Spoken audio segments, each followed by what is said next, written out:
जिसके अनुग्रह और दया से एक बार फिर से हम जिंदों की जमीन में जिंदा हैं और हम अभी तक प्रभु की महिमा, सेवा और आराधना करते हुए अपने जीवन को व्यतीत कर पा रहे हैं और इसका प्रतिफल बहुत बड़ा है मेरे प्रियो। हम सबका परम कर्तव्य है कि हम इस रीति से प्रभु में और उसके वचन में हम लोग जो है और आगे बढ़ें। हमारा ये कर्तव्य है कि हम फल को और उपजाएं, है ना, और अधिक अपने आत्मिक गुणों को अपने अंदर विकसित करें, है ना।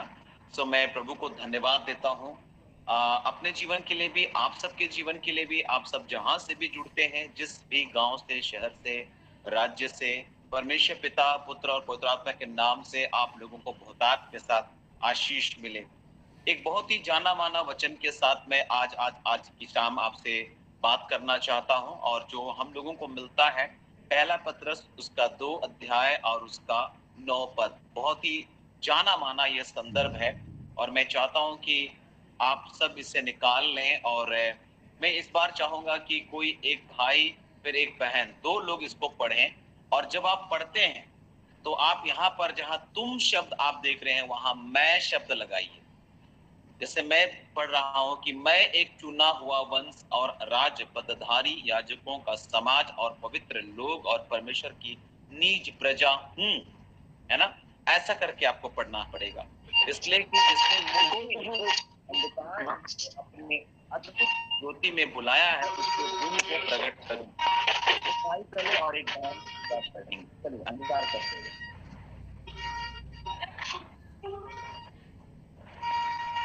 पहला पत्र 2 उसका पर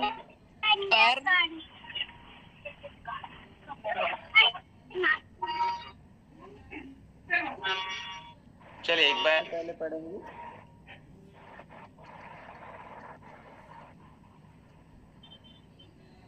पढ़िएगा, पहले एक बहन पढ़े इसको। पर मैं एक चुना हुआ वंश और राज पदधारी याजकों का समाज और पवित्र लोग और परमेश्वर की निज प्रजा हो, इसलिए कि जिसने तुम्हें अंधकार में से अपनी अद्भुत ज्योति में बुलाया है, उसके गुण प्रकट करो। अभी मैं चुना हुआ वंश हूँ, प्रजा हूँ और जिसने मुझे अंधकार में मुझे। चलिए एक भाई पढ़ेंगे।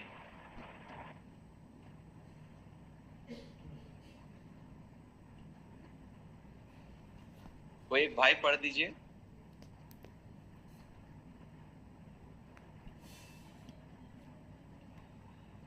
जब भाई लोग नहीं है लगता है, यहाँ पर भाई लोग जुड़ते नहीं है शायद। पढ़ रहा हूँ। पहला पत्र 2:9 जी। पर मैं एक चुना हुआ वंश और राजपदधारी याजकों का समाज और पवित्र लोग और परमेश्वर की निज प्रजा हूँ, इसलिए कि जिसने मुझे अंधकार में से अपनी अद्भुत ज्योति में बुलाया है, उसके गुण प्रकट करूं। आमीन, आमीन। बहुत बहुत धन्यवाद, बहुत बहुत धन्यवाद ब्रदर, आपने बहुत अच्छा पढ़ा। सो जब आप पवित्र शास्त्र बाइबल पढ़ते हैं तो वो आपको संबोधित करता है। आप ऐसा नहीं बोल सकते कि तुम एक चुना हुआ वंश। आप बोल सकते हैं परमेश्वर मुझसे बात कर रहा है कि मैं एक चुना हुआ वंश और राज पदधारी याजकों का समाज और पवित्र लोग और परमेश्वर के नीच प्रजा हूं। ऐसा करके आप इसको तुम से हम उल्टा परमेश्वर को बोल रहे हैं, है ना। तो ऐसा अंगीकार करते हुए पढ़िएगा मेरे प्रियो। यहाँ पर जब हम इस बात को देखते हैं तो हम इस बात को पाते हैं कि नए नियम में प्रत्येक विश्वासी जो है वो एक याजक है। यह यीशु मसीह की कलीसिया का एक सुंदर चित्र है। हम चुने हुए लोग हैं, हम कलीसिया में राज पदधारी याजक हैं। हमें पिता परमेश्वर के लिए याजक बनाकर एक राज्य दिया गया है। प्रकाशित वाक्य 1 उसका 6 पद हम लोग पढ़ते हैं। प्रकाशित वाक्य 1 उसका 6 पद, वहां पर क्या लिखा है जी।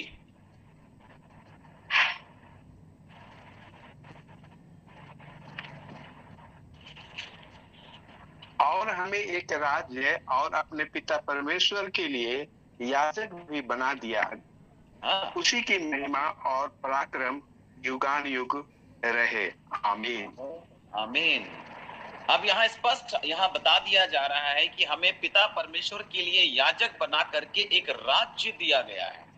राज पदधारी याजक से हमारा अभिप्राय है कलीसिया का प्रत्येक सदस्य, एक एक विश्वासी, एक एक मेंबर याजकीय सेवकाई के योग्य है।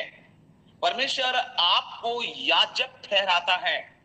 आप सब परमेश्वर की सेवा के लिए एक याजक हैं और परमेश्वर आपको ये विशाल और अद्भुत योजना आपके जीवन के लिए बनाया है। और इस सेवकाई के 3 विशेष भाग हैं। इस सेवकाई के 3 विशेष भाग हैं और वो पहला भाग है प्रभु के प्रति सेवा, प्रभु के प्रति सेवा। और दूसरा भाग है एक दूसरे के प्रति सेवा। और तीसरा भाग है संसार के प्रति सेवा। इस याजकीय सेवा में 3 विशेष भाग हैं। पहला भाग है प्रभु के प्रति सेवा, दूसरा है एक दूसरे के प्रति सेवा और तीसरा है संसार के प्रति सेवा। आपको याद हो गया? मैं एक बार आपसे जानना चाहूंगा, आज थोड़ा सा टीचर जैसा आज बात करेंगे, प्रीचर जैसा, प्रचारक जैसा बात नहीं करेंगे। बताइए आप में से कितने लोग जो मुझे सुने हैं इस समय सेवकाई के 3 विशेष भाग बताइए। पहली बात, चलिए बताइए, कोई भी एक बता दीजिए। प्रभु के प्रति सेवा, एक दूसरे के प्रति सेवा, संसार के प्रति सेवा। मैन, है ना? तो ये 3 विशेष भाग हैं इस याजकीय सेवा के अंतर्गत। हम संपूर्ण संसार के प्रति अपने सेवकाई की केवल एक ही ढंग से जो है ना उसको क्या कर सकते हैं, पूरी कर सकते हैं। ठीक है, उसका एक ही मार्ग है और वह यह है कि कलीसिया का प्रत्येक सदस्य सेवकाई करने वाला बन जाए। आप केवल सेवा लेते मत रहिए, आपको अब सेवा करना है ना? एक और वचन हम प्रकाशित वाक्य 5 उसका 10 पद से पढ़ेंगे। चलिए हम लोग देखते हैं वहां पर परमेश्वर का वचन क्या कहता है। प्रकाशित वाक्य 5 उसका 10 पद।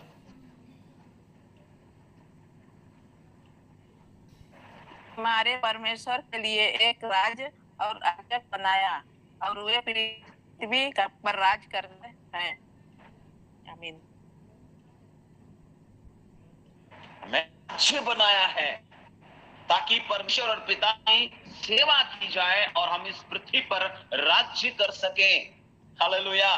आज मैं एक बस्ती में सेवकाई करने के लिए गया था दिन के समय में, और मैं उनको उत्साहित कर रहा था कि आप जो जिस रास्ते पर चले हैं वो सबसे अलग क्यों है। ये वो रास्ता है जहां परमेश्वर का राज्य है और परमेश्वर हम सबको एक ऐसे राज्य में ले जाना चाहता है जहां पर शोक, विलाप, दुख, तकलीफ, आंसू नहीं होगा। मसीही रास्ता क्यों सबसे अलग है? क्योंकि यहाँ पुनरुत्थान की आशा है, यहाँ पर एक धन्य आशा है। मेरे प्रिय, इस पृथ्वी पर अब कहीं धन्य आशा नहीं है। मरेंगे तो क्या होगा उन लोगों को मालूम ही नहीं है ना? उनके लिए स्वर्ग राज का अधिकारी होने के लिए कोई भी ऐसा वचन, ठोस वचन उनको नहीं दिया गया है जिससे वो कह सकता है कि यदि हम मर भी जाए तो भी हम जीवन पाएंगे। वो लोग नहीं कह सकता जो विश्वास करेगा नाश नहीं होगा परंतु अनंत जीवन पाएगा। वो ये नहीं कह सकता कि तुम औरों की नहीं शोक मत करो जिनके पास आशा नहीं है, हमारे पास तो धन्य आशा है। वो ये नहीं कह सकता है कि मेरे सारे आंसू पोंछे जाएंगे। वो ये नहीं कह सकता है। वो ये नहीं कह सकता है कि मेरे लिए परमेश्वर जो है उपाय करेगा।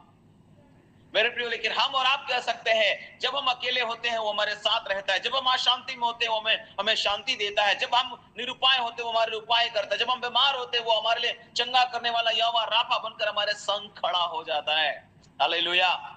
तो हमारा 3 प्रकार की सेवा है और उसमें पहली सेवा प्रभु के प्रति सेवा है। और प्रभु के प्रति सेवा जो है वो क्या है, हम आपको बताना चाहते हैं। प्रभु के प्रति सेवा है आराधना। शायद ये तीनों टॉपिक पर हम बहुत लंबा संदेश है ये, और उसको हम शायद वहां पूरा न बोल पाए, लेकिन मैं आपको बताना चाहता हूं प्रभु के प्रति सेवा जो है उसका जो सेवा होता है वो है आराधना। आराधना द्वारा ही मसीही सेवकाई का आरंभ होता है।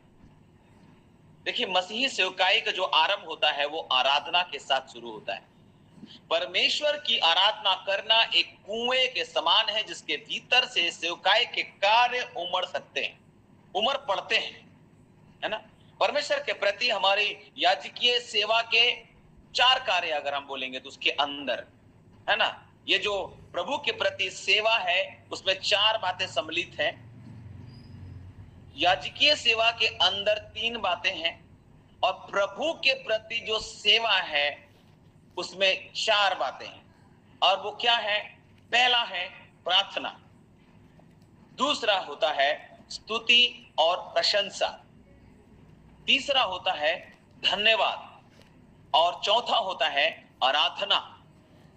देखिए, इन चारों सेवाओं के विशेष उद्देश्य हैं, परंतु यहां इन चारों सेवाओं को एक ही शीर्षक आराधना के ही नीचे रखा जा सकता है।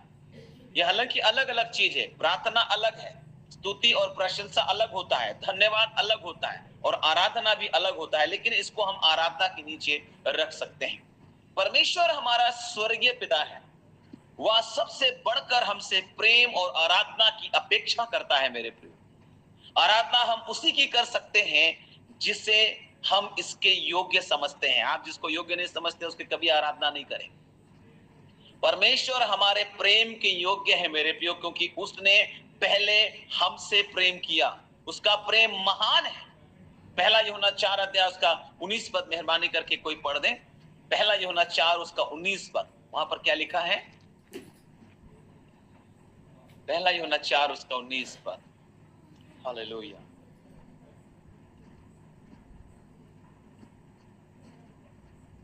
क्या लिखा है?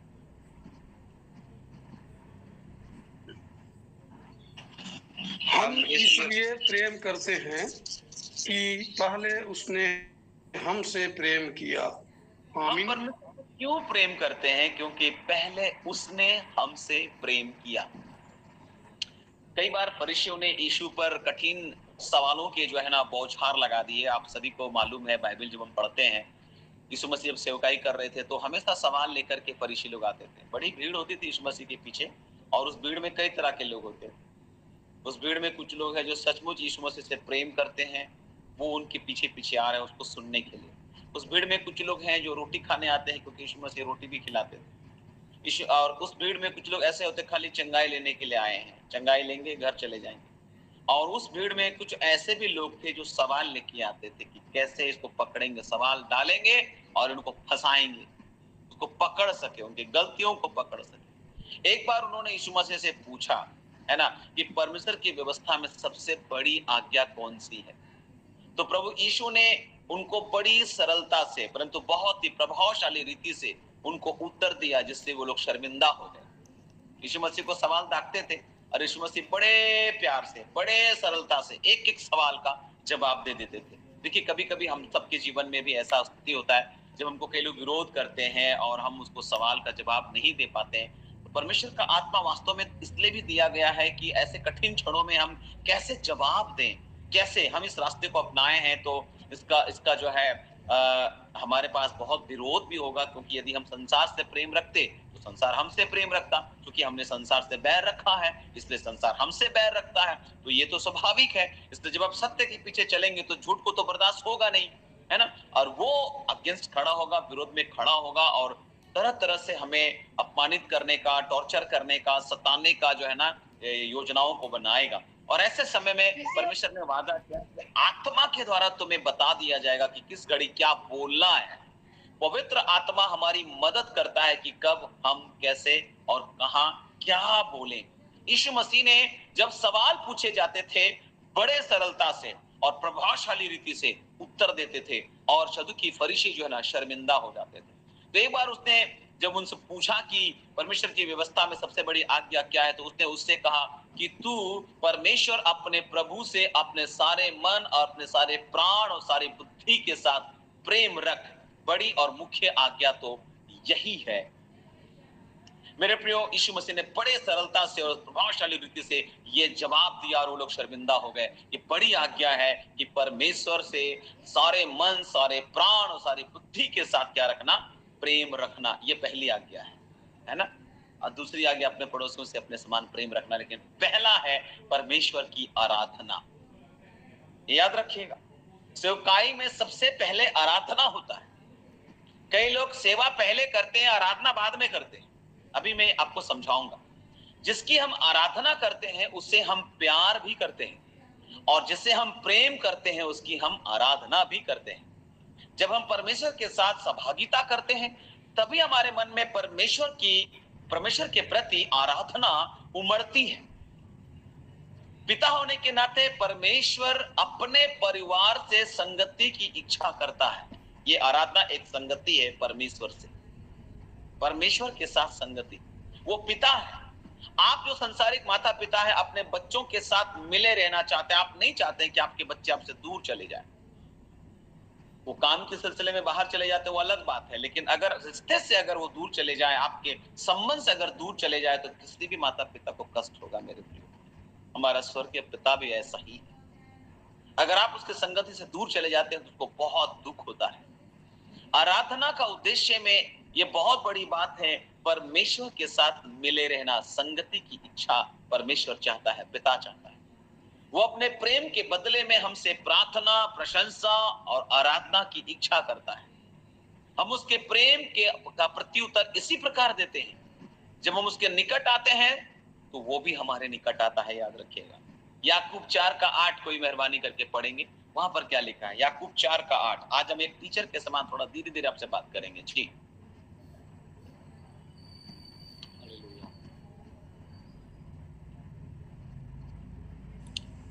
परमेश्वर के निकट आओ तो वह भी तुम्हारे निकट आएगा।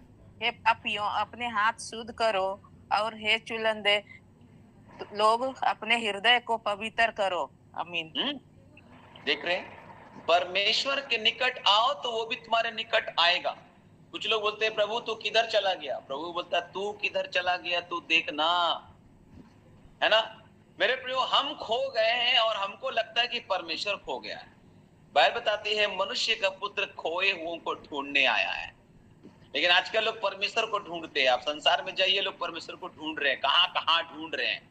कोई पेड़ में ढूंढ रहा है, कोई गुफा में ढूंढ रहा है, कोई सड़क में, कोई नदी में ढूंढ रहा है, न जाने कहां कहां लोग ढूंढ रहे हैं। परमेश्वर खोया नहीं है, इंसान तू खोया है। और उनको खोए वो को ढूंढने के लिए मनुष्य का पुत्र था यीशु मसीह संसार में आया। हम उसके निकट आते नहीं तो वो हमारे निकट आता नहीं। मेरे प्रियो, अगर आप चाहते हो कि आप परमेश्वर की उपस्थिति को महसूस करो तो आप पहले उसके निकट आना सीखो। आराधना, मैं बता रहा हूं 3 विशेष प्रकार की सेवा याजकीय सेवा में, और प्रभु के प्रति सेवा, और एक दूसरे के प्रति सेवा, और संसार के प्रति सेवा। ये 3 बातें। और उसमें अभी हम प्रभु के प्रति सेवा की बात कर रहे हैं, पहला पॉइंट पर बात कर रहे हैं। और उसमें पहला चीज होता है आराधना, है ना, आराधना। दाऊद भजनकार ने यह समझ लिया था कि परमेश्वर के निकटता में क्या है, उसकी आराधना में क्या है। जब हम उसकी प्रशंसा करते हैं तो क्या होता है। भजन संहिता 22:3 देखिए। भजन संहिता 22 उसका 3 पद क्या लिखा है यहां पर?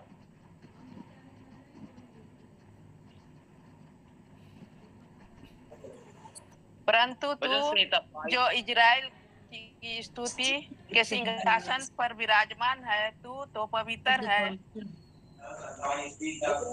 यहाँ पर 7 से लिखा है मेरे प्रियो कि परमेश्वर इजराइल की स्तुति में, अपने लोगों के प्रशंसा में विराजमान होता है। अपने लोगों की प्रशंसा में ही परमेश्वर जो है ठहरा रहता है। अगर आप चाहते हैं कि आप परमेश्वर को की उपस्थिति को महसूस करें तो आप स्तुति करना, आराधना करना चालू कर दीजिए मेरे प्रियो। और जब आप इस याजकीय सेवकाई का पहला भाग प्रभु के प्रति सेवा जो आराधना है उसकी शुरुआत करेंगे, मैं आपको बताना चाहता हूं कि आप परमेश्वर को अपनी हुजूरी में, उपस्थिति में आप पाओगे। आप उसको ठहरा हुआ पाओगे, आप उसको जीवित पाओगे। परमेश्वर की आराधना करना, परमेश्वर के साथ सहभागिता, ये दोनों एक दूसरे के साथ जुड़ा हुआ है। दोनों एक दूसरे के साथ जुड़ा हुआ है। ये एक के बिना दूसरा अधूरा है। आराधना के बिना संगति करना असंभव है। ये दोनों जरूरी है। पहले आराधक फिर सेवक। देखिए हम लोग पहले सेवक बन जा रहे हैं, पहले आराधक बनिए ना। आजकल लोग सब सेवक बन जा रहा है। आराधक कौन बनेगा? आराधक परमेश्वर आत्मा और सच्चाई से आराधना करने वालों को ढूंढ रहा है, ना कि सेवक ढूंढ रहा है। कुछ लोग सेवक पर ज्यादा फोकस डाल रहे हैं, है ना। कुछ लोग ऐसा सोचते हैं कि परमेश्वर कार्यकर्ताओं में अधिक रुचि लेता है।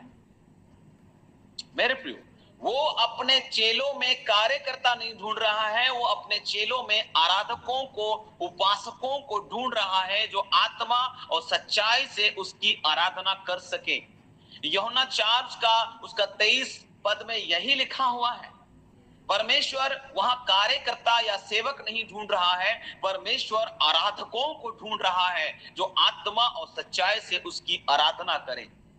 हमारी सबसे महान और उत्कृष्ट बुलाहट है मेरे प्रियो, परमेश्वर की आराधना करना।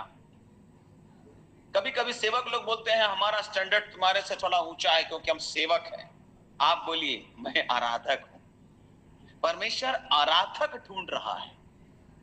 सब सेवक बनना चाह रहे हैं। हम मिनिस्टर, सेवक में क्या क्या, आजकल सेवक में सबसे पहले प्रोफेट बनना चाहते हैं लोग। आप प्रचारक नहीं बनना चाहते। एवेंजलिस्ट, एवेंजलिस्ट नहीं, ये सब दम नहीं। एवेंजलिस्ट, प्रोफेट बोलने से हाँ ये थोड़ा ज्यादा पावरफुल लग रहा है। अपोस्टल, प्रोफेट, ये थोड़ा, आजकल पास्टर भी नहीं चलता है। अरे पास्टर थोड़ा सा लो कैटेगरी का होता है, प्रोफेट बोलने से ना थोड़ा पावरफुल होता है। अब अगर आप 5 फोल्ड मिनिस्ट्री का मैं स्टडी कराना शुरू करूं ना, तो आपको पता चलेगा कि यहाँ पर जो है ना, यहाँ पर जो है ना, जो पास्टर कौन है, शिक्षक कौन है। आजकल शिक्षक, टीचर लोग भी नहीं, बाइबल के टीचर भी बनना नहीं चाहते लोग, सीधा प्रॉफिट में। टीचर का कौन सुनता है? टीचर का कौन सुनेगा? 40-50 आदमी सुनेगा, प्रॉफिट का 50,000 आदमी सुनेगा, तो प्रॉफिट बनने में फायदा है ना।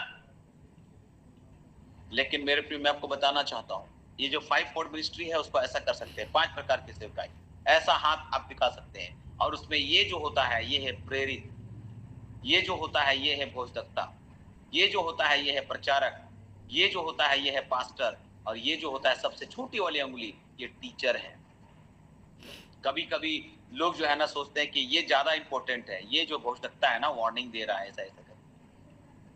पिछले संदेश में मैंने भोजदत्ताओं के बारे में बातचीत की मेरे प्रियो, लेकिन हम लोग इस उंगली को भूल जाते हैं। ये छोटी उंगली है, लेकिन मैं आपको बताना चाहता हूं, कान के अंदर जितना भी संदेह का कचड़ा है और खुजली है, तो ये वाला उंगली जो है ना ठीक बैठता है, याद रखिएगा। हम इससे नहीं खुजलाते हैं ऐसे ऐसे करके, है ना, ना तो ये वाला ऐसा डालते हैं, हम ये वाला डालते हैं, सही है। लेकिन नहीं, हम तो उसको नहीं, और सुनना भी नहीं चाहते हम लोग। टीचर का क्यों सुनेंगे? अगर मैं करने लग जाता तो कितना लोग जुड़ता, वाह वाह वाह क्या जबरदस्त भोजदत्ता। अभी मैं बोलता, अभी कोई है यहाँ पर, कोई बहन है जो रेड वाला कपड़ा पहनी है, इस समय रेड चुन्नी वाली, है ना, तो हमको बड़ा अच्छा लगता है। ऐसा सुनना हमको बहुत अच्छा लगता है। लेकिन वचन की भविष्यवाणी सुनना हमको पसंद नहीं है। वचन से जो हमको तगड़ा बनाएगा आत्मा में, भविष्यवाणी लेके क्या करोगे? रेड चुन्नी वाली, हाँ हाँ क्या होने वाले मेरे लिए? परमेश्वर इस समय बता रहा है आज की शाम, है ना, परमेश्वर आपको बड़ा काम देने जा रहा है। क्या काम देने जा रहा है? आपको नौकरी मिलेगा। नौकरी मिलेगा तो क्या होगा? आप बिजी हो जाएंगे। बिजी हो जाएंगे तो क्या होगा? चर्च नहीं जाएंगे। चर्च नहीं होगा तो क्या होगा? प्रभु से दूर चले जाएंगे। आशीष से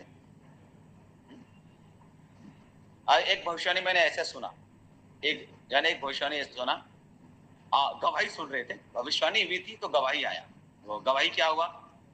बड़ा पहले रोई वो एक आंटी नहीं कहेंगे, अधेड़ उम्र की थी, रो रही है, बोलते हैं मैं प्रभु का बहुत धन्यवाद करती हूँ। क्या हो गया? मेरे बच्चे घर में नहीं रहते थे, वो कभी इसके घर कभी उसके घर, और लगा उसके बच्चे कहीं गुम हो गए थे होंगे, कहीं चले जाते थे, छोड़ देते थे। शुरू में ऐसा ही लग रहा था कुछ, है ना। होते होते होते होते गवाही होते, मैं प्रभु का बहुत धन्यवाद करती हूँ, कितना चिंता करते हैं हमारा, कितना ख्याल रखते हैं हमारा। ये सब तो ठीक है, चलिए सब लोग बहुत अच्छा बोला, हाँ praise the Lord, praise the Lord. भैया हुआ क्या है? आगे जाना है थोड़ा, उसका गवाही आगे कंप्लीट होगा। तो हम लोग सोचे कि भैया क्यों इसके बच्चे इधर उधर चले जाते थे? आप लोग को बताएं, मेरे घर में छोटा टीवी था, रो के बताएं, मेरा घर में छोटा टीवी था और अगल बगल सब लोग बड़ा बड़ा एलईडी लगाया हुआ था। मेरे बच्चे जो है ना उधर चले जाते थे, मेरा प्रभु कितना महान, हमको बड़ा वाला एलईडी टीवी दे दिया। ओह प्रेज द लॉर्ड, वाह क्या गवाही है। एक प्रभु का दास बोला था, आपके घर में बड़ी आशीष आने वाली है, प्रभु हमको बड़ा वाला दे दिया, आप सब मिलके बड़ा टीवी देखते रहो। हाँ, बहुत बड़ी आशीष है ना। मटेरियल ब्लेसिंग, आपके घर में सोफा आ गया, फ्रिज आ गया, वॉशिंग मशीन आ गया, आपको कोढ़िया बना दिया। कोढ़िया वर्ड है हमारा रांची तरफ, है ना। अब अब तो बीमारी नहीं आएगी तो क्या आएगी। अब उससे बचने के लिए हम लोग पार्क में पसीना बहा रहे, अरे मसाला पीस लो, सब कुछ ठीक ठाक हो जाएगा। अरे थोड़ा काम कर लो, हाथ से सारा चीज ठीक हो जाएगा। कपड़े धो लो, हाथ से सब ठीक ठाक हो जाएगा। लेकिन हम मशीन में डाल दिए और अपने आप को क्या बना दिया हम लोगों ने, क्या बोलते हैं, अपने आप को क्या बना दिया हम लोग। क्या वर्ड है, एक वर्ड मैं भूल रहा हूँ, है ना। अपाहिज।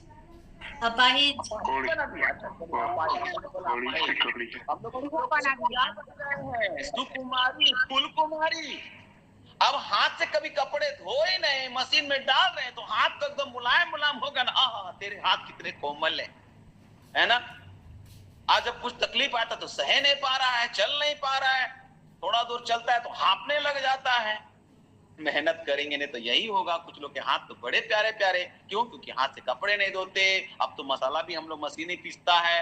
अब समय को बचाना है, क्या करे। अरे भैया, जब आप बिजी रहोगे, जब समय नहीं हो उस समय कर लो, लेकिन जब आप घर पे हो, इत्मीनान हो, तो कम से कम कभी मसाला भी पीस लिया करो। लेकिन अब ये सब चीज होता नहीं है, ना होगा, तो कई प्रकार की बीमारियां आ जाती है, शरीर में जम जाता है, क्योंकि हमने बीमारी को न्योता दिया है अपने विलासिता के जीवन से।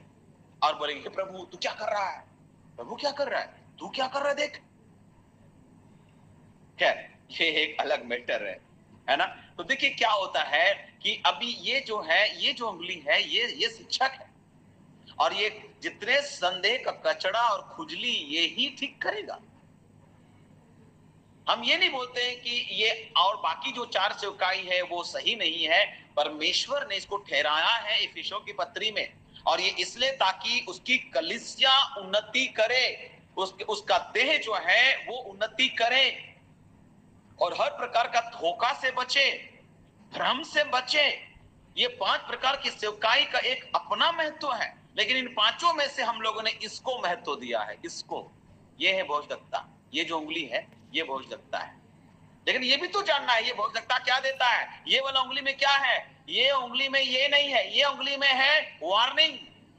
देखिए ये उंगली क्या कर रहा है। जब हम किसी को वार्निंग देना रहता है तो कौन सा उंगली दिखाते हैं, ऐसा करते हैं क्या, खबरदार है, ऐसे तो नहीं करते, हम ऐसे करते हैं। भोजदत्ता ये है। आप 5 प्रकार की सेवकाई को देखिए, ये प्रेरित है, ये बहुत बड़ा सपोर्टर है। ये जो है ये भोजदत्ता है, ये है प्रचारक, ये वाला उंगली है पास्टर, और ये जो है सबसे लास्ट वाली ये है टीचर, है ना। भोजदत्ता का काम, खबरदार तुम दाएं जा रहे हो, तुम बाएं जा रहे हो, तुम यहाँ जा रहे हो, तुम वहां जा रहे हो। परमेश्वर ये कहता है, उसका वचन को घोषणा करना ही भविष्यवाणी होता है। उसके वचन की भविष्यवाणी करना, उसको उसके वचन की घोषणा करना ही भविष्यवाणी होता है, ना कि बड़ी आशीष आ रही है तो उसको लगा ये बड़ी आशीष है, ये टेलीविजन के रूप में है और चर्च में रो रो की गवाही दे रही है। अब क्या होगा। हाँ, नॉमिनल चर्च है, बड़ा खुश हो गया, हाँ चलो प्रभु का बहुत धन्यवाद कि घर में बड़ा टीवी आया, लेकिन जीवन क्या होगा।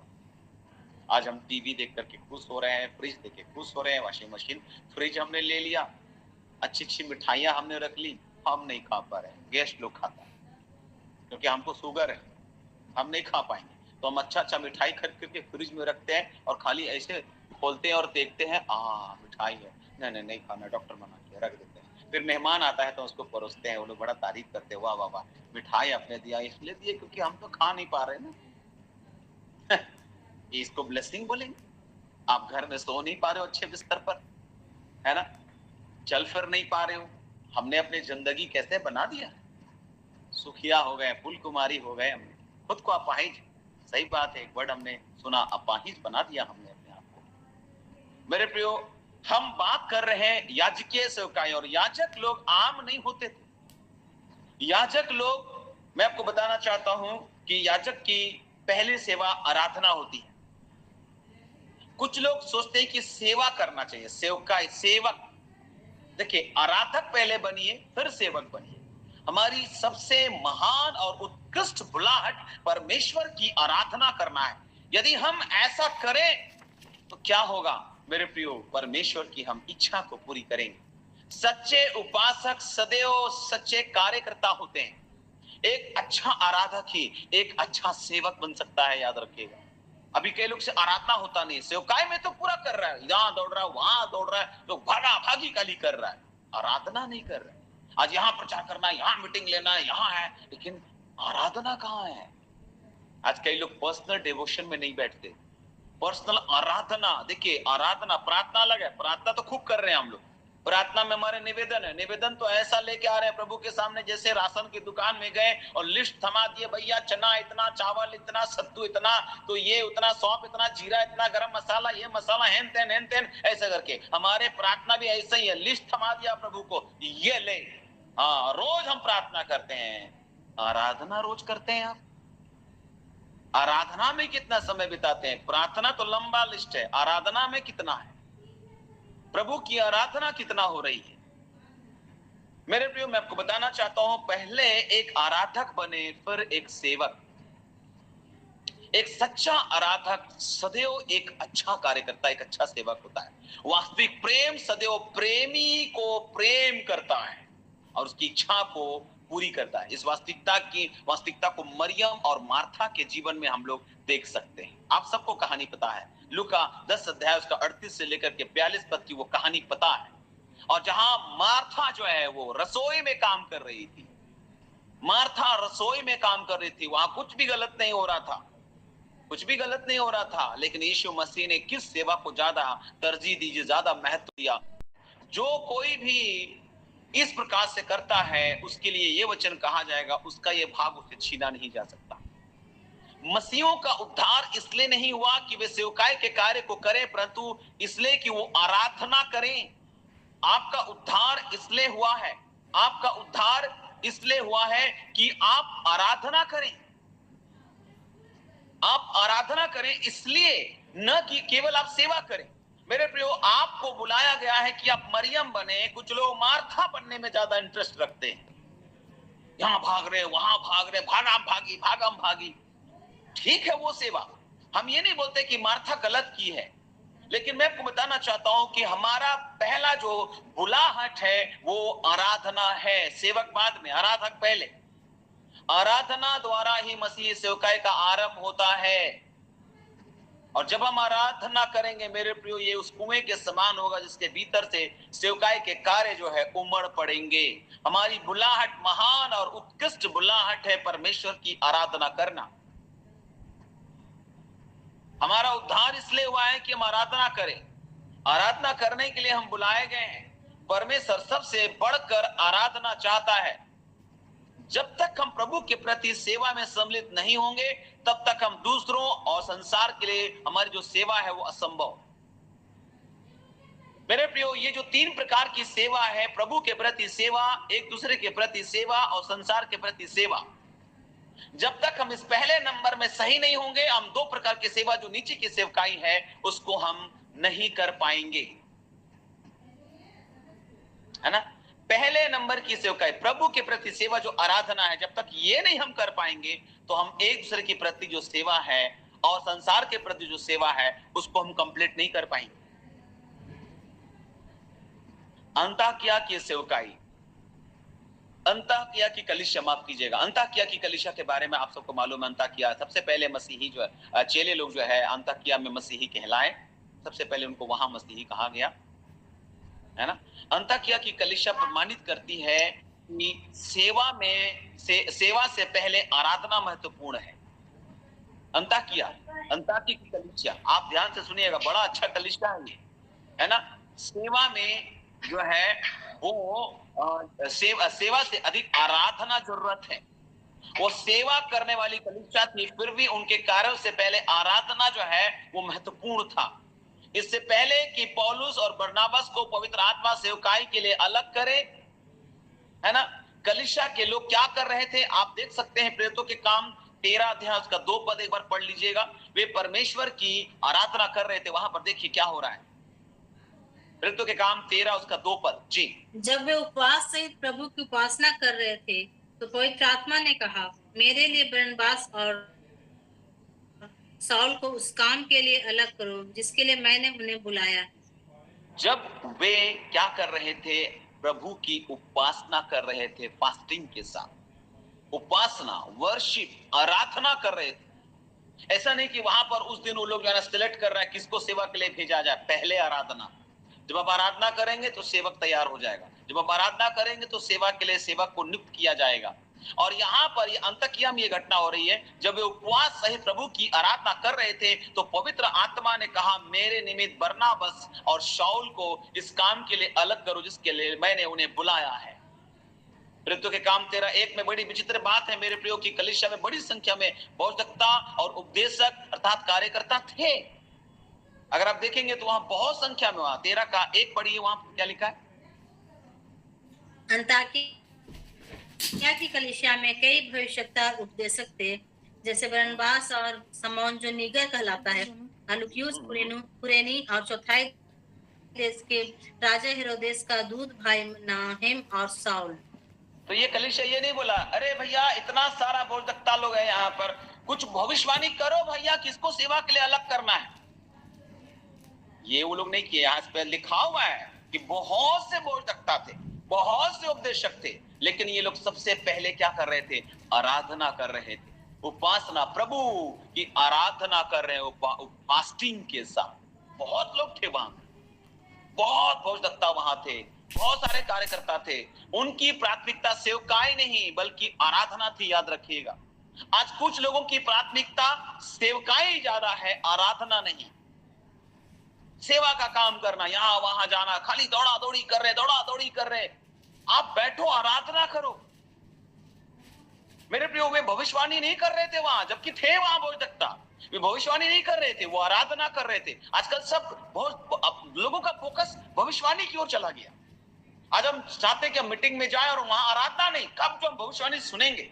आज लोगों को ऐसा लग रहा है, लोग भविष्यवाणी सुनना चाहते हैं, लोग भविष्यवाणी सुनना चाहते हैं, आराधना नहीं। जब आप आराधना करोगे तो आराधना में ही छुटकारा है मेरे प्रियो, आराधना में ही छुटकारा है। कुछ लोग भविष्यवाणी करने में इंटरेस्ट ले रहे हैं और भविष्यवाणी सुनने में इंटरेस्ट ले रहे हैं। प्रत्येक आराधना प्रभु के प्रति सेवा कर रहे थे, है ना। प्रत्येक व्यक्ति वहां पर आराधना कर रहे थे, यानी प्रभु के प्रति सेवा। आराधना की सेवा के द्वारा ही परमेश्वर ने क्या किया? वहां पर एक वचन दिया पवित्र आत्मा के द्वारा, बरनबास और शाऊल को अलग करो। मेरे प्रियो, पहले आराधना तो हो, यहां पहले भविष्यवाणी शुरू हो जाता है, पहले भविष्यवाणी शुरू हो जाता है। देखिए, आराधना की सेवा के द्वारा ही परमेश्वर ने प्रभावशाली वचनों के द्वारा उनकी भविष्य की सेवकाई का वर्णन किया कि क्या करना है। आराधना पहले प्रभु की कहेंगे तो पहले प्रभु की आराधना वहां पर जो है ना चलाई जा रही थी। वहां क्या हो रहा था? वहां जो रूपरेखा था अंताकिया में, पहले आराधना चलाई जा रही थी, उसके बाद आया वचन, इसके पश्चात परमेश्वर का वचन दिया गया, उसके बाद कार्य वो आरंभ होता है। आजकल पहले काम शुरू हो रहा है, आराधना नीचे जा रहा है। और वचन को भी हम लोग ज्यादा समय नहीं हम लोग को वचन के साथ बिताना है। अरे ज्यादा लंबा वचन नहीं होना चाहिए, ठीक है। आजकल हम लोग लंबा वचन नहीं सुनना चाहते। लिखा है बाइबल में, परमेश्वर के वचन को अधिकाई से अपने हृदय में बसने दो, अधिकाई से। लेकिन अभी हम लोग का आराधना में 3 घंटा का आराधना है तो 45 मिनट का वचन है, बाकी उतना देर हम क्या कर रहे हैं? उतना देरी हम लोग क्या कर रहे हैं? हम लोग देखिए, सब में बैलेंस होना चाहिए। कुछ लोग गाना गाता है तो पूरा गाया जा रहा है। आराधना केवल गीत नहीं होता है रे बाबा, आराधना केवल गीत नहीं होता है, ये याद रखिएगा। कुछ लोगों ने ये समझ लिया है कि आइए हम आराधना करें, गाना गाएं, उसके बाद वचन जो आप सुन रहे हैं तो क्या ये आराधना का हिस्सा नहीं है? जब आप वचन सुन रहे हो तो ये भी तो आराधना का पार्ट है, तो उसको छोटा क्यों कर रहे हो? गाना 1.5 घंटा गा दिया और वचन 45, आधा घंटा, और गाना 1.5 घंटा। बैलेंस बनाना बहुत जरूरी है। आराधना केवल गीत नहीं होता है, आराधना एक संगति, आराधना जहां हम परमेश्वर का वचन का आदर कर रहे होते हैं, जहां हम परमेश्वर का देखिए परमेश्वर का वचन को जब हम पालन करते हैं, इसका मतलब हमको उससे प्रेम है। अगर हमको उससे प्रेम, इसका मतलब है ये आराधना है। तो पहले अंतकिया में आराधना हो रहा था, फिर उसके बाद वचन आया, फिर उसके बाद कार्य। आराधना के पश्चात ही प्रभु के लिए कार्य आरंभ होता है। आराधना के द्वारा संसार के प्रति सेवा का जो उसके बाद वहां से सिलसिला शुरू होता है सेवा। तो 3 विशेष सेवा, पहले प्रभु के प्रति सेवा, उसमें हम आराधना की बात कर रहे हैं, है ना, आराधना की बात कर रहे हैं। और वहां जब तक ये नहीं होगा, आप एक शरीर के प्रति सेवा और संसार के प्रति जो सेवा, बाकी जो 2 पार्ट है, उसको आप कभी नहीं कर पाएंगे। पहले आराधक बनिए, सीधा सेवक मत बन जाइए। जानते हैं एक बार एक प्रभु का दास जकरिया ने एक बात की भविष्यवाणी की, परमेश्वर ने उसको उभारा। जकरिया 14 अध्याय उसका 17 पद जब आप पढ़ेंगे तो वहां पर इस प्रकार से लिखा है। जकरिया 14 अध्याय उसका 17 पद देखिएगा, वहां पर क्या लिखा है जी, पढ़ेंगे। जकरिया 14 अध्याय उसका 17 पद।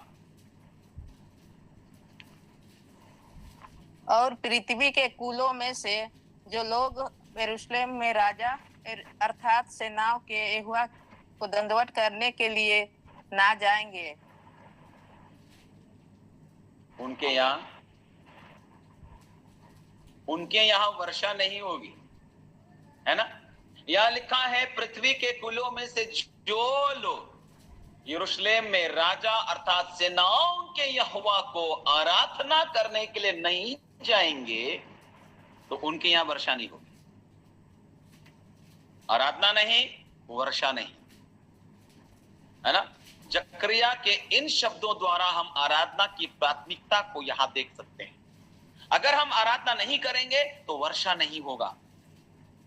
सिद्धांत स्पष्ट है मेरे प्रियो कि ना ही आराधना ना ही वर्षा होगी। आराधना से अलग गतिविधियां या कार्यों द्वारा बहुत ही कम फसल उत्पन्न होती है। क्योंकि हम आराधना नहीं करते इसलिए फसल कम है मेरे प्रियो। फसल इसलिए कम है क्योंकि हम आराधक नहीं, हम सेवक तो बन गए लेकिन आराधक नहीं बने। प्रभु के साथ आराधना में, वर्शिप में हम लोग समय नहीं बिता पा रहे हैं। हम सेवकाई में भाग दौड़ कर रहे हैं, लेकिन आराधना जैसे हमको होना चाहिए, परमेश्वर की इच्छा के अनुसार जीवन संगति, उससे प्रेम करना, उसकी आज्ञाओं को अपने जीवन में प्राथमिकता देना। कहीं ना कहीं हम कहीं मिस कर रहे हैं, कुछ चीजों को हम मिस कर रहे हैं और इसलिए फसल कम हो रहा है, हमको कम फसल मिल रहा है। क्योंकि यहां पर लिखा है जो आराधना नहीं करेगा वहां उसके यहां वर्षा नहीं होगी। आराधना से अलग गतिविधियां या कार्यों द्वारा बहुत ही कम फसल उत्पन्न होती है। चाहे हम कितना ही परिश्रम क्यों ना करें, क्योंकि फसल का उत्पादन करने के लिए या परिश्रम परमेश्वर की आत्मा की वर्षा नहीं होने देता। अगर आप ज्यादा मेहनत कर रहे हैं और आराधना नहीं कर रहे मेरे प्रियो, इस कारण से फसल उत्पन्न नहीं हो रहा है। वर्षा के लिए आराधना बहुत जरूरी है, बारिश हो इसके लिए आराधना करना बहुत जरूरी है। बारिश का मतलब आशीष की बात कर रहे हैं हम। बारिश का मतलब आजकल बारिश का मौसम, उस बात को हम नहीं कर रहे हैं, लेकिन वो भी उसमें शामिल है, वो भी उस आशीष में शामिल है ना। वर्षा के लिए हमारी आराधना जरूरी है। यदि आराधना करने के लिए हमारे पास समय नहीं है तो हम वर्षा का अनुभव भी नहीं करेंगे। और अगर वर्षा नहीं होगी तो फसल उत्पन्न, आजकल इस समय फसल कम है। यदि हम आराधना के लिए समय नहीं दे सकते हैं तो हमारे कार्यों के द्वारा बहुत ही कम फल देखा जा सकता है, बहुत कम फल देखा जाएगा। परमेश्वर का ईश्वरीय सिद्धांत यही है कि पहले आराधना फिर काम, पहले आराधना करो फिर सेवकाई में बाहर निकलो। लेकिन कुछ लोग आराधना ही नहीं करते, सेवा के लिए बाहर चले जाते हैं। पहले उपासक बनो। प्रभु आत्मा सच्चाई से आराधना करने वालों को ढूंढ रहा है, ना कि आत्मा और सच्चाई से काम करने वालों को ढूंढ रहा है। आराधना, परमेश्वर का ईश्वरीय सिद्धांत यही है कि पहले आराधना करें फिर काम करें। प्रभु के प्रति हमारी सेवा अर्थात आराधना के कारण परमेश्वर अपने आत्मा के द्वारा हमारे परिश्रम पर आशीष को उंडेलता है। जब हम आराधना करेंगे हमारे कार्य पर, हमारे कामों पर आशीष उंडेला जाएगा। परमेश्वर के साथ हमारा संबंध अधिक महत्वपूर्ण है मेरे प्रिय। हमारी सेवकाएं उसके बाद महत्व रखती है। कुछ लोग मिनिस्ट्री कर रहे हैं, ना कि परमेश्वर की आराधना कर रहे हैं, है ना। हम लोग बिजी हैं, सेवकाई ये करना है, वो करना, भी यहाँ जाना है, भी वहां जाना है, और हम लोग आराधना में कम समय बिता रहे हैं। हमारी सेवकाई उसके बाद महत्व रखती है। देखिए, आराधना पहले है, सेवकाई बाद में। परमेश्वर हमारे व उसके सम्मान और सहभागिता में अधिक रुचि लेता है। परमेश्वर ये चाहता है कि आप उसके साथ बैठो, उसके साथ समय बिताओ, आत्मा और सच्चाई से आराधना। पता है, 7 शताब्दियों तक यहूदी और सामरी आराधना के स्थान पर वाद विवाद करते रहे। अगर आप हिस्ट्री देखेंगे तो करीब करीब 7 शताब्दियों तक, है ना, यहूदी और सामरी जो है आराधना के स्थान पर वाद विवाद करते रहे। सामरिया से गुजरते समय यीशु कुएं के पास एक स्त्री से मिलता है और लिखा है उसको सामरिया से होकर जाना जरूरी था। 4 अध्याय यूहन्ना में लिखा हुआ है। जब यीशु उस स्त्री को बतलाता है कि उसके हृदय में परमेश्वर के लिए गहरी इच्छा व जलन है, तो वह आश्चर्य में पड़ जाती है ना। उनके वार्तालाप में वह सदियों से उभरे सवाल को पूछ लेती है। इतने समय से जो यहूदी और सामरी लोगों के बीच में जो विवाद चल रहा था, उस सवाल को वो स्त्री वहां पर पूछ लेती है कि आराधना करने का सही स्थान कहाँ है ना। उसके वार्तालाप को देखिए, वहां पर आप 4 अध्याय निकालिए। आपने इस पर बहुत सारे संदेश सुने होंगे, पर मैं यहाँ पर जो बात बताना चाहता हूँ उसको मैं आपको ध्यान की ओर आकृष्ट करना चाहता हूँ। देखिएगा वहां पर 4 अध्याय और उसका 19 से लेकर के 23 पद, मेहरबानी करके आप इसको पढ़ेंगे तो क्या लिखा है। यूहन्ना 4 अध्याय 19 से लेकर के 23 पद। स्त्री ने उससे कहा, हे प्रभु, मुझे लगता है कि तू भविष्यद्वक्ता है। हमारे बाप दादों ने इसी पहाड़ पर आराधना की और तुम कहते हो कि वह जगह यहाँ आराधना करनी चाहिए, यरूशलेम में है। यीशु ने उससे कहा, हे नारी, मेरी बात का विश्वास कर कि वह समय आता है कि तुम ना तो इस पहाड़ पर पिता की आराधना करोगे, ना यरूशलेम में। तुम जिसे नहीं जानते उसकी आराधना करते हो, और हम जिसे जानते हैं उसकी आराधना करते हैं, क्योंकि उद्धार यहूदियों में से है। परंतु वह समय आता है, वरन अब भी है, जिसमें सच्चे भक्त पिता की आराधना आत्मा और सच्चाई से करेंगे, क्योंकि पिता हमारे अपने लिए ऐसे आराधकों को ढूंढता है। आमीन। ये स्त्री बोली, हमारे बाप दादा तो इस पहाड़ पर भजन करते थे और आप बोलते हैं यरूशलेम में, है ना। यीशु मसीह बोला, स्त्री देखो वो समय आ रहा है, ना तो इस पहाड़ पर आराधना होगा और ना तो यरूशलेम में, वरन जहां भी आराधना होगा, जहां भी सच्चे भक्त आत्मा सच्चाई से आराधना करेंगे, वहां प्रभु की उपस्थिति होगी। मेरे प्रिय, आराधना करने के लिए आपको यरूशलेम जाने की जरूरत नहीं है। आप जहां भी आराधना हो, ऐसे आराधकों को वो ढूंढ रहा है। यीशु के इन शब्दों द्वारा आराधना को हम 2 भागों में बांट सकते हैं। यहाँ पर आराधना को 2 भागों में बांटा जा सकता है। पहला भाग है आत्मा का आराधना, है ना, और दूसरा भाग है सच्चाई, है ना, जो स्त्री को समझा रहा है। आत्मा और दूसरा भाग है सच्चाई। आत्मा जो परमेश्वर का हिस्सा है और सच्चाई जो मनुष्य का हिस्सा है, ये दोनों मिलकर आराधना जरूरी है।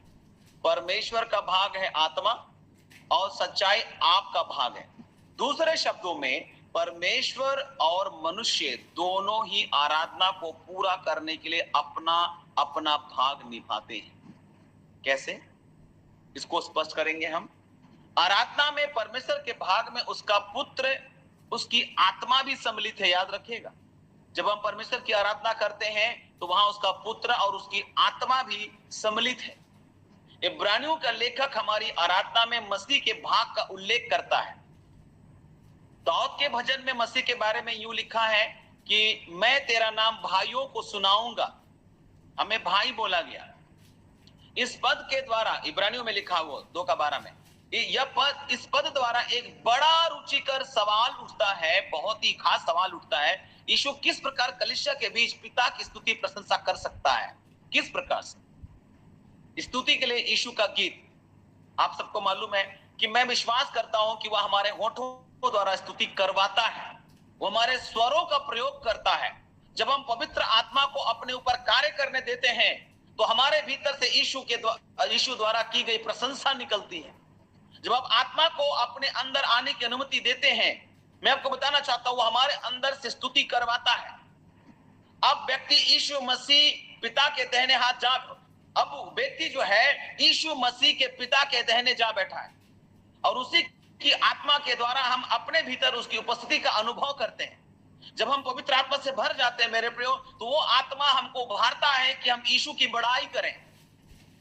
आत्मा से आराधना करने का मतलब है पवित्र आत्मा की परिपूर्णता। बिना आत्मा से भरे हुए हम सच्चे आराधक नहीं बन सकते। और सच्चाई का मतलब आपकी विश्वास योग्यता, आपकी खराई, आपकी आज्ञाकारिता वाला जीवन। अब देखिए यहाँ पर दोनों चीज नहीं है और हम खाली गिटार से और सितार से और ड्रम से आराधना कर रहे हैं। पवित्र आत्मा से परिपूर्ण है नहीं, वो लोग आराधना कर रहे हैं और ऐसा दिखावा, ऐसा ढोंग रचता है जैसे आत्मा उसी के अंदर है। हम गिटार तो बजाना सीख गए, लेकिन पवित्र आत्मा के साथ बात करना हमने सीखा नहीं। हम तो कीबोर्ड बजाना सीख गए, लेकिन हमने पवित्र आत्मा की आवाज को कभी सुनना सीखा नहीं। तो कैसे आराधना होगा? गिटार और सितार से नहीं होगा। मेरे प्रियो, पौलुस और सिलास बिना गिटार बजाए जेल में भूकंप ला दिया था, याद रखिएगा। आज कुछ लोग सोचते हैं कि जितना जोर हम गाना गाएंगे, होली स्पिरिट तब आता है, तभी प्रभु का काम वहां पर होता है।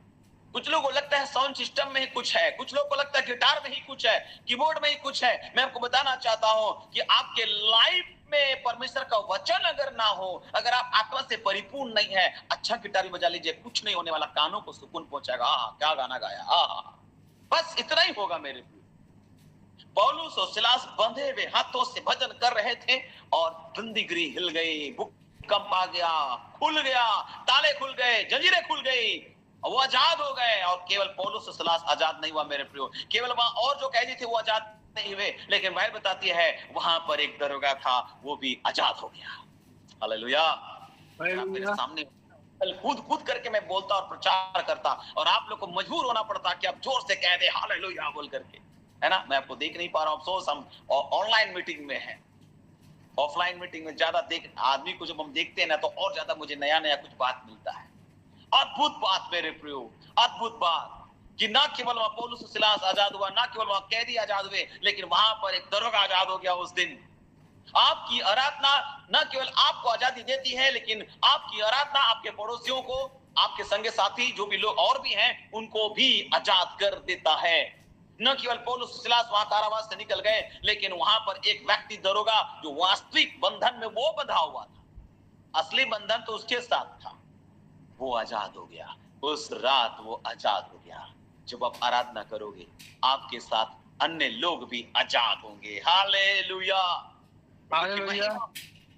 ये आपकी सेवा है, प्रभु की सेवा ये है मेरे प्रियो, आराधना।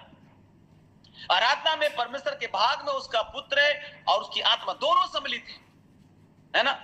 तो आपको आराधना इस प्रकार करना है, आत्मा की सच्चाई से, आत्मा की सच्चाइयों से आपको आराधना करना है। अपने होठों को उसको अधीन कर दीजिए। दाऊद कहता है, मैंने अपने होठों पर पहरा बिठा दिया है। पहरा बिठाइए अपने होठों पर। आत्मा ये वास्तविक प्रभु का गीत है, क्योंकि आत्मा यीशु की प्रशंसा हमारे भीतर भरता है। अगर उस आत्मा से आप नहीं भरेंगे, आप यीशु की प्रशंसा नहीं कर पाएंगे।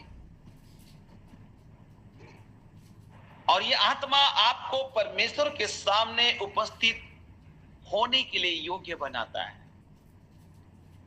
पुराने नियम की कुछ ऐसी ही घटना आपको याद होगा। हिजकिय्याह के राज्य में एक महान जागृति आई, जब मंदिर की सफाई और मरम्मत की गई। और ऐसा लिखा गया, अगर आप पूरा दूसरा इतिहास, आप इतिहास को आपने पढ़ा होगा, आपने देखा होगा कि कैसे वहां पर हिजकिय्याह ने, जो वहां पर ऐसा लिखा है कि हिजकिय्याह ने दाऊद और राजा के दर्शी गाद और नतान नबी की आज्ञा के अनुसार, जो यहोवा की ओर से उसके नबियों ने झांझ और सारंगी और वीणा लिए हुए लेवियों को यहोवा के भवन में खड़ा किया, ऐसा लिखा है। तब लेवी बाजे लिए हुए और याजक तुरी लिए हुए खड़े हो गए, और हिजकिय्याह ने तब वेदी पर होम बलि चढ़ाने की आज्ञा दी। और जब होम बलि चढ़ने लगी, तब यहोवा का गीत आरंभ हुआ और तुरियां और इजराइल के राजा दाऊद के बाजे बजने लगे, जो दाऊद एक समय बजाया करता था। बाजे बजने लगे और मंडली के सब लोग दंडवत करते, और गाने वाले गीत, तुरी फूकने वाले तुरी फूकते रहे। गाने वाले गीत गा रहे थे, तुरी फूकने वाले तुरी फूक रहे थे। सब मेरे प्रियो इस प्रकार से प्रभु की आराधना और होम बलि चढ़ाई जा चुकी थी। और जब बलि चढ़ चुकी तब राजा और जितने उसके संग थे वहां पर थे। दूसरा इतिहास में लिखा हुआ है, आप उसका 29 अध्याय उसका 25 से लेकर के अगर आप 30 पद पढ़ोगे तो वहां पर आपको ये बात मिलेगी, है ना। और जब बलि चढ़ चुकी तब राजा और जितने उसके संग वहां पर थे उन सभी ने सिर झुकाकर दंडवत किया। और राजा हिजकिय्याह और हाकिमों ने लेवियों को आज्ञा दी कि दाऊद और आसपास दर्शी के भजन गाकर यहोवा की स्तुति करें। और उन्होंने आनंद के साथ स्तुति की और सिर झुका करके उन्होंने क्या किया, दंडवत किया, आराधना किया। और ये परमेश्वर का आत्मा ने उनको उभारा। ऐसे आराधना करो, आत्मा और सच्चाई से। ये दुख की बात है मेरे प्रियो कि यीशु और पवित्र आत्मा को सम्मिलित किए बिना भी बड़ी ही सुंदर आराधना सभा इन दिनों चलाई जा रही है। हमारी आराधना में ना तो यीशु सम्मिलित है और ना तो पवित्र आत्मा। अगर यीशु सम्मिलित होता तो यीशु का चरित्र हमारे जीवन में होता मेरे प्रियो, यीशु का स्वभाव हमारे जीवन में होता। अगर हम बोलते हैं कि आत्मा से हम आराधना कर रहे हैं तो आत्मा का फल कहाँ गया, आत्मा का फल कहाँ है। अच्छा गिटार तो बज रहा है, अच्छा साउंड सिस्टम तो है, अच्छा म्यूजिक सिस्टम तो है, लेकिन मैं आपको बताना चाहता हूं कि आज बिना यीशु और पवित्र आत्मा को सम्मिलित किए हुए एक बड़ी आराधना सभा चलाई जा रही है और लोग बहुत खुश हैं। यीशु तो अभी भी बाहर खड़ा हुआ खटखटा रहा है, लौदीकिया सुनो, ये लौदीकिया है, आज का कलीसिया लौदीकिया है। यीशु को बाहर बिठा के रखा हुआ है, अंदर सब कुछ ठीक चल रहा है। उन लोग बोल रहे हमें कोई कमी नहीं है। लौदीकिया क्या बोलता है, हमें कोई कमी नहीं है, सब है। और यीशु मसीह बोलता है तुम अभागे हो, कंगाल हो, नंगा हो, तुम तुच्छ हो तुम। आज की कलीसिया लौदीकिया है। प्रार्थना करिए, प्रार्थना करिए मेरे प्रिय, यीशु मसीह को अंदर लाइए। बिना पवित्र आत्मा और यीशु को शामिल किए हुए आज एक बड़ी भीड़ सुंदर आराधना सभा चला रहा है। केवल मसीह का आत्मा ही वास्तविक आराधना उत्पन्न कर सकता है। समझ रहे बात? और यही आराधना को पिता ग्रहण करे। उसके आत्मा के बिना हमारी आराधना केवल धर्म विधि बन जाएगी। आज बहुत सारी आराधना धर्म विधि है, विधि से आराधना हो रहा है, आत्मा से नहीं। सुन लीजिए इस बात को, विधि से आराधना हो रहा है, आत्मा से नहीं। और धार्मिक अगुवे यही सिखा के हम लोग को छोड़ दिए। इसलिए लिखा हुआ है मत्ती में 15 अध्याय में, आप पढ़िए उसको, उस वचन को। ये विधि की आराधना देखिए, विधि की आराधना में क्या होता है। 15 उसका 5 और माफ कीजिएगा 8 और 9 है ना। मत्ती 15 अध्याय उसका 8 और 9, वहां पर क्या लिखा है, ये लोग होठों से तो मेरा आदर करते हैं पर उनका मन मुझसे दूर रहता है और ये व्यर्थ मेरी उपासना करते हैं क्योंकि मनुष्यों की विधियों को धर्मोपदेश करके सिखाते हैं। हाँ, मनुष्य की आज्ञाओं को धर्म उपदेश करके सिखाते हैं, होठों से मेरा आदर करते हैं। ये धर्म विधि वाली आराधना है, ना कि आत्मा वाली आराधना। धर्म विधि वाली आराधना में खाली होठों से बड़ाई होगा, बड़ा अच्छा लगेगा आपको। क्या गाजे बज रहे, क्या बाजे बज रहे, क्या चर्च है, ओह क्या डेकोरेशन है, वाह वाह वाह क्या पर्दे लगे हुए हैं, क्या चेयर है, ओह कितना सुंदर। लेकिन प्रभु का उपस्थिति वहां नहीं है मेरे। खत्म हो गया। लौदीकिया एक बहुत बड़ा शहर था, संपन्न नगर, पर वहां की कलीसिया गुनगुनी कलीसिया। आज बड़े बड़े चर्च, बड़े बड़े बिल्डिंग, सारे चीज अच्छे हैं, पर वहां पवित्र आत्मा नहीं है। यीशु के बिना और आत्मा के बिना आराधना हो रही है।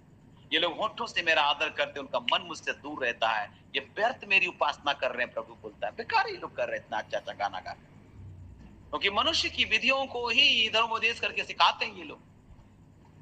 दूसरी ओर जब हमारे मन मसीह के जीवित आत्मा के अधीन होते हैं, आराधना केवल धर्म विधि नहीं रह जाती। अगर हमारा मन मसीह के जीवित आत्मा के अधीन हो जाए तो आराधना धर्म विधि नहीं वरन सच्चाई बन जाता है। प्रेम और प्रशंसा से ताजा बहाव उत्पन्न होती है। पौलुस इस सत्यता को सुंदर शब्दों में इस प्रकार से वो व्यक्त करता है। इफिसियों की मंडली को लिखता है। इफिसियों की मंडली को आपने पढ़ा होगा, मैं समय के अभाव में याद वचन को बता रहा हूं आप लोगों को। 5 अध्याय उसका 18 से लेकर के 20 तक में लिखा है, आत्मा से परिपूर्ण होते जाओ और आपस में भजन और स्तुति गान और आत्मिक गीत गाया करो और अपने अपने मन में प्रभु के सामने गीत और कीर्तन करते रहो और सदा सब बातों के लिए हमारे प्रभु यीशु मसीह के नाम से परमेश्वर पिता का धन्यवाद करते रहो। जैसे हम पवित्र आत्मा से भरपूर होते जाते हैं, हम प्रभु को स्तुति व प्रशंसा चढ़ा सकते हैं, उसके लिए संगीत बना सकते हैं, गीत गा सकते हैं। आधुनिक कलीसिया में अक्सर संगीत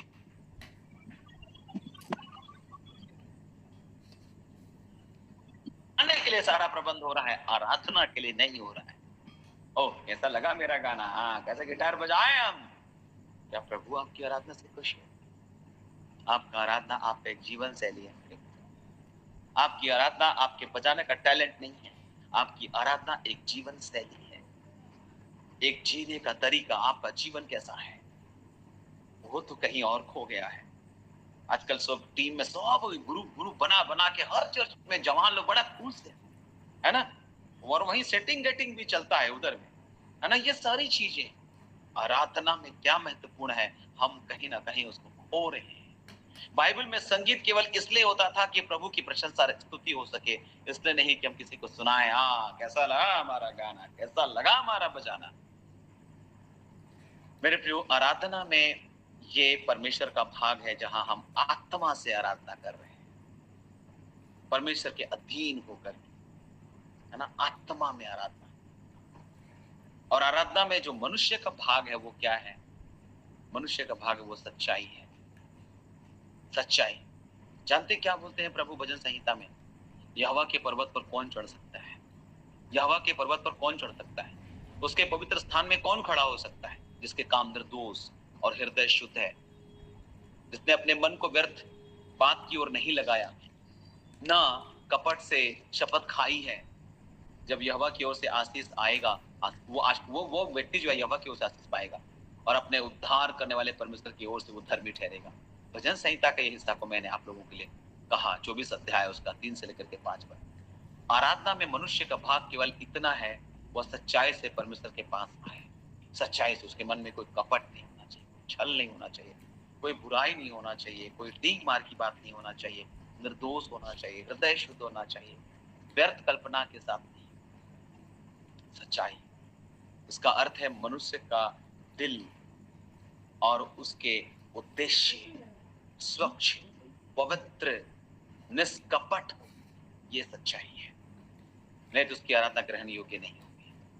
ये आत्मा और सच्चाई की आराधना है। ऐसे लोगों को ढूंढा जा रहा है।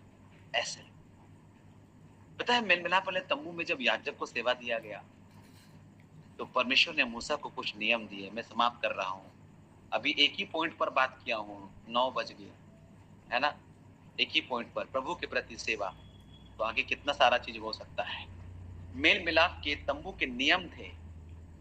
मेल मिलाप वाले तंबू में मूसा द्वारा दिए गए नियमों का पुष्टिकरण याजकों द्वारा किया गया। मेल मिलाप के तंबू की बनावट और याजकीय पद कई ऐसे बातों की ओर संकेत करता है जो यीशु और उसके चेलों को करना जरूरी है ना। आपको बताना चाहते हैं, पुराने नियम में जो मूसा को परमेश्वर ने एक नियम दिया था याजक का काम कैसे कैसे करना है, वो सारा चीज आज भी जरूरी है। अब बोलोगे क्या हम भी कपड़ा सिला ले क्या? इसका कुछ मतलब है मेरे। आपको मालूम है कि उस समय क्या होता था कि सब प्रकार की बलि, फिर धोना, फिर अभिषेक करना और कपड़े, ये 4 चीजें होती थी। क्या होता था? बलि होता था, धोना होता था, धुलना होता था, अभिषेक करना होता था और कपड़े। ये सारी चीजें भविष्य में आत्मिक सिद्धांतों की ओर संकेत करती थी, जिनको यीशु की कलीसिया को पालन करना जरूरी था। यीशु की कलीसिया को पुराने समय में याजक को 4 प्रकार के काम करने होते थे: बलिदान, धुलना, अभिषेक और कपड़े, साफ सुथरे कपड़े। इससे पहले कि याजक सेवा और आराधना करे, अर्थात पवित्र स्थान में प्रभु की आराधना वो करे याजक। नया नियम के याजक आप और हम, शुरू में आपने पढ़ लिया 1 पतरस 2:9 कि मैं एक चुना हुआ वंश, राजपददारी, याजकों का समाज। तो पुराने नियम के अनुसार ये आज भी हम पर लागू होता है मेरे प्रियो। पुराने नियम में पवित्र स्थान में प्रभु की आराधना करने के लिए जरूरी था सबसे पहली बात लहू। लहू के द्वारा पापों की शुद्धिकरण। वचन है, अभी समय नहीं है इसलिए हम नहीं खुलवा रहे हैं। दूसरा है पानी से धुलना, पानी से धुलना है ना, पानी से धुलना है। ये भी था पुराने नियम में, आप व्यवस्था में पूरा अच्छे से पढ़ लीजिएगा। पानी से धुलना है, खुद को शुद्ध करना है, लहू से पानी से धुलना है। और तीसरी बात होता था अभिषिक्त होना है, अभिषेक होना है। और चौथा साफ सुथरा याजकीय वस्त्रों को पहनना, साफ सुथरा याजकीय वस्त्रों को पहनना एकदम उसका एक नियम था कैसा तुमको पहनना है। उसके 6 प्रकार के कपड़े थे, उन 6 में भविष्य का संकेत है मेरे प्रियो। उन 6 कपड़ों में यीशु मसीह और उसकी सेवकाई छुपी हुई है। इसका रहस्य पहले भी मैंने थोड़ा सा चर्चा किया है। आप में से जो लोग हमारे साथ अटेंड किए हैं तो आपने याजक के 6 कपड़ों का अध्ययन किया होगा, है ना। कितना महत्वपूर्ण है लहू के बलिदान द्वारा पापों से शुद्ध होना। पानी से धुलना, इसका मतलब क्या है? पानी से धुलना का मतलब बपतिस्मा है। लहू का बलिदान द्वारा, और बलिदान किसने दिया है? नए नियम के अनुसार यीशु मसीह ने। यीशु का लहू जरूरी है। यीशु के लहू के बाद पानी का बपतिस्मा। आपने यीशु को तो ग्रहण कर लिया, करना क्या है आगे? पानी का बपतिस्मा लेना है। बहुत मीनिंगफुल है बपतिस्मा, खेल मजाक नहीं है बपतिस्मा। हंसते हंसते नहीं ले लीजिएगा बपतिस्मा। बपतिस्मा लिया जाता है, दिया नहीं जाता। बपतिस्मा को लेना पड़ता है। एक व्यक्ति तैयार है तो दिया जाए, कभी भी तैयार हो जो दे दीजिए उसको बपतिस्मा, है ना। ये परमेश्वर की आज्ञा है। धार्मिकता को पूरा करिए। बपतिस्मा क्या है, क्यों लेना, कहाँ लेना, कब लेना, कैसे लेना, किसको लेना, किससे लेना है, सारा अध्ययन अच्छे से करिए, है ना। तो ये पहला चीज है लहू, दूसरा है पानी से धुलना अर्थात बपतिस्मा, और तीसरा है अभिषेक। अभिषेक का मतलब पवित्र आत्मा की परिपूर्णता, और चौथा है याजकीय वस्त्रों को पहनना। यीशु का जीवन है ये, याजकीय वस्त्रों को पहनना। याद रखिएगा, आप याजक है नए नियम का। क्या आपने याजकीय वस्त्र पहना है? क्या आपने वो पटुका पहना है? आपने जो है वो पुराने समय में जो अंगरखा था वो पहना है? आप व्यवस्था में और निर्गमन की पुस्तक को ठीक से अध्ययन करिए। उसका एक मीनिंग है मेरे पे, वो यूं ही नहीं लिखा हुआ है पुराना नियम, है ना। तो आराधना के लिए बहुत जरूरी है, आराधना के लिए लहू, शुद्धिकरण, इसका मतलब है शुद्धिकरण, पानी से धुलना, बपतिस्मा, है ना। और उसके बाद आराधना। अगर आपने अभी तक बपतिस्मा नहीं लिया, अगर कोई व्यक्ति वचन के अनुसार आप बपतिस्मा लीजिए। बपतिस्मा यीशु के मृत्यु, गाड़े जाने और जी उठने की समानता में जुड़ जाना। आप जिस भी नजदीकी कलीसिया में संपर्क करते हो तो जल्दी से बपतिस्मा ले लीजिए। बपतिस्मा के अर्थों को समझिए। वो पास्टर नहीं देता है तो उनको बोलिए हमको देना, आपको देना पड़ेगा। ये धार्मिकता को पूरा करना है। अलग से अरे भैया आप टाइम बनाएंगे 3 महीना 4 महीना, तब तक क्या होगा नहीं होगा मालूम नहीं। बपतिस्मा जो है ना, राह चलते चलते खोजा ले लिया। कुछ लोग बोलते हैं बपतिस्मा के लिए 1 साल 2 साल वेट करना है। अगर कोई व्यक्ति तैयार है और वो खुद एक्सेप्ट कर रहा है तो दे दीजिए उसको, डरिए मत। ये पहला सीढ़ी है। ऐसा नहीं कि बपतिस्मा ले तो थपाक से स्वर्ग चला जाएगा। बपतिस्मा लेंगे तो स्वर्ग खुलता है, बपतिस्मा लेते हैं तो स्वर्ग खुलता है, जाते नहीं, प्रवेश नहीं मिलता है, खाली खुलता है दरवाजा। दरवाजा बंद भी हो सकता है। ये पहला है, बपतिस्मा लीजिएगा तो खुलेगा, खुला हुआ पाएंगे आप। बहुत कुछ है इसके अंदर मेरे प्रिय। जब हम बपतिस्मा लेते हैं हम उसके नियंत्रण में आ जाते हैं, लेकिन आजकल बपतिस्मा लेने के बाद भी अपने नियंत्रण में हम लोग हैं। मेरा जीवन को तो हम कंट्रोल कर रहे हैं और लिखते हैं शुद्ध विवेक से परमेश्वर के वश में हो जाना बपतिस्मा है, पहला पत्रस 3 अध्याय के वचन के अनुसार। लेकिन अभी हम लोग तो अपने वश में हैं, खुद को हम खुद कंट्रोल कर रहे हैं और बोलते हैं प्रभु आप मेरा स्वामी है। स्वामी है तो आप दास है, तो उसकी आवाज को सुनकर के वैसा करिए। तो प्रभु आप मेरे जीवन का राजा है। तो राजा क्या कौन होता है? जो हमारे जीवन पर हुकूमत करता है। लेकिन हम राजा तो उसको बोल रहे हैं, लेकिन हमारे जीवन में हुकूमत किसका है? मेरा खुद का या तो शैतान का। और हम उसको राजा बोल रहे हैं। परमेश्वर तू मेरा राजा, यीशु मसीह तू मेरा राजा। राजा का मतलब उसका हुकूमत मेरी जिंदगी में चलेगा, लेकिन हमारी हुकूमत हमारी जिंदगी में है और हम यीशु को राजा बोल रहे हैं। ये झूठी आराधना नहीं है क्या? ये ढकोसला नहीं है? यीशु को राजा बोल रहे हैं और अपने हुकूमत कर रहे हैं अपने जिंदगी में। तो याजक की सेवा में, प्रभु की प्रति सेवा के अंदर में लहू चाहिए। लहू की शुद्धिकरण, पानी से शुद्धिकरण, आत्मा की परिपूर्णता और याजकीय साफ सुथरा वस्त्र, यीशु का जीवन शैली बहुत जरूरी है। बिना इसके प्रभु के प्रति सेवन नहीं हो सकती। अगर लहू से शुद्धिकरण नहीं है, पानी से आप नहीं धुले हैं, पवित्र आत्मा से आप नहीं भरे हैं और आपने याजकीय साफ सुथरे वस्त्र को नहीं पहने हैं, तो आराधना कंप्लीट नहीं है। अगर हम अपने पाप से व्यवहार नहीं कर रहे हैं, हम अपने अशुद्धता से शुद्ध नहीं हुए हैं, अगर हमने अभिषेक ग्रहण नहीं किया है, अगर हमने याजकीय वस्त्रों को नहीं पहना है, तो मैं आपको बताना चाहता हूं, पुराने नियम में अगर इस बात की पूर्ति नहीं होगी तो उसके सामने मृत्यु का भय होता था। याजक लोगों के सामने मृत्यु का भय होता था। मैं आपको बताना चाहता हूं, नया नियम में अगर ये बात अब भी हम पर लागू होता है, अगर ये नहीं है, मृत्यु आपका इंतजार कर रहा है।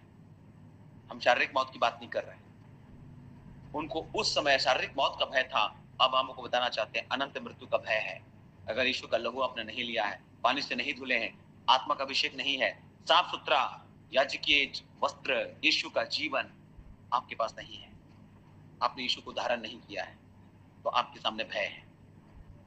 मेरे प्रियो, इन सब बातों के करने के द्वारा ही परमेश्वर की पवित्र उपस्थिति का उस समय लोग अनुभव कर सकते थे। उन्हें अपने आप को आराधना के लिए तैयार करना पड़ता था पुराने नियम में, आराधना करने। यीशु मसीह में हमारी तैयारी हमें भी ऐसा ही करना अनिवार्य है। आज मसीह में भी हमको ऐसी तैयारी करना है। लहू के बलिदान को ग्रहण कीजिए, अपने आप को भली भांति धो लीजिए पानी में बपतिस्मा के द्वारा। बहुत सारे संदर्भ है, समय नहीं है इसलिए उस वचन को हम नहीं खोल रहे हैं। सेवा के लिए अभिषिक्त हो जाइए पवित्र आत्मा से बपतिस्मा पानी के द्वारा, और सामर्थ से ढांपे जाइए। मेरे यीशु का जीवन शैली को अपना लीजिए, जैसा यीशु का स्वभाव था तुम्हारा भी स्वभाव हो। ये चौथी चीज है, वही है याजक के कपड़े।